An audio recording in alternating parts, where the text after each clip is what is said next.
읽어주는 교과 다섯째 날 1월 26일 목요일 특별 계획 큰 병에서 드리기.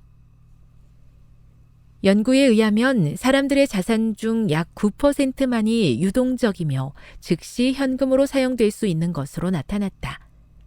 일반적으로 현금, 수표, 저축, 단기 자금 시장 펀드 등이 유동자산으로 간주된다.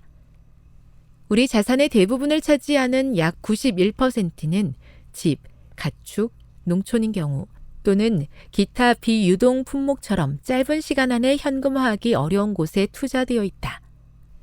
유동자산과 비유동자산의 비율 차이는 동전 1000개를 각기 다른 2개의 병에 넣어두는 것으로 설명할 수 있다.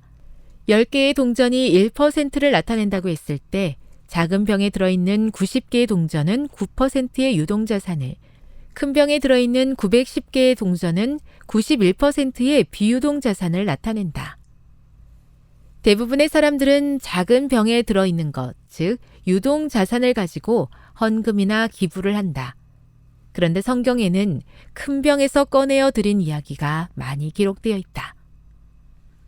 마가복음 14장 3에서 9절과 요한복음 12장 2에서 8절을 읽어보라. 시몬의 집에서 있었던 잔치의 주인공들은 누구였는가? 마리아가 드린 예물의 가치는 얼마였는가?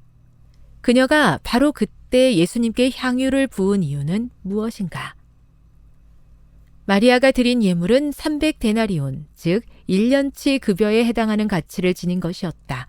그것은 분명 큰 병에서 드린 예물이었다. 이 사건이 있고 난 뒤 유다는 마리아가 드린 것의 3분의 1이 조금 더 되는 정도의 금액인 은 30개에 예수님을 배반했다. 큰 병에 있는 것들은 현금화하기 어려운 자산일 가능성이 높고 그 병에서 예물을 드리기 위해서는 참된 사랑과 헌신이 필요하다. 그러나 우리가 유다처럼 욕심을 부리기 시작하면 우리 영혼을 헐값에 팔아버릴 수도 있다. 신약에는 바나바의 헌신과 활동이 28번 기록되어 있다. 우리는 그를 바울의 동역자요, 위대한 선교사로 기억한다.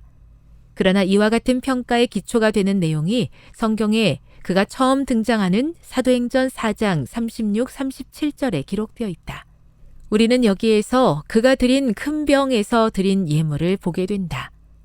내 보물이 있는 그곳에는 내 마음도 있다고 하신 예수님의 말씀에 대한 얼마나 강력한 신뢰인가. 교훈입니다. 큰 병에서 예물을 드리기 위해서는 하나님을 향한 참된 사랑과 헌신이 필요하다. 하지만 그와 같은 행동은 우리의 보물이 어디 있는지 보여줄 것이다. 묵상. 자신을 희생하여 드리는 예물이 받는 사람에게만큼이나 드리는 사람에게도 중요한 이유는 무엇입니까? 적용. 우리의 인생의 계획을 하나님과 함께 한다는 것은 아름다운 것입니다. 오늘 그리고 앞으로 그대가 참여하고 드릴 수 있는 특별한 계획은 어떤 것이 있을지 생각해 보십시오. 영감의 교훈입니다. 귀중하게 여겨지는 예물.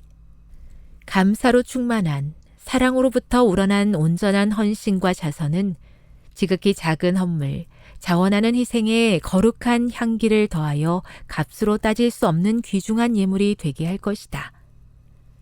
그러나 우리가 드릴 수 있는 모든 것을 자원하는 마음으로 우리의 구속주께 드렸을지라도, 비록 그것이 우리에게 매우 가치 있는 것일지라도 우리가 하나님께 대하여 진 감사의 빚을 사실 그대로 볼 수 있다면 우리가 드린 모든 것은 우리에게 매우 불충분하고 보잘것없는 것으로 보일 것이다.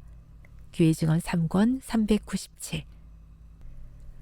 때로 하나님과 하나님의 교회를 위해 큰 재정적 헌신이 필요할 때가 있습니다. 현실을 바라보면 쉽지 않을 수도 있지만 믿음으로 내딛는 과감한 발걸음을 통해 성경의 약속이 저의 삶을 통해 이루어지는 기적을 목격하게 도와 주시옵소서.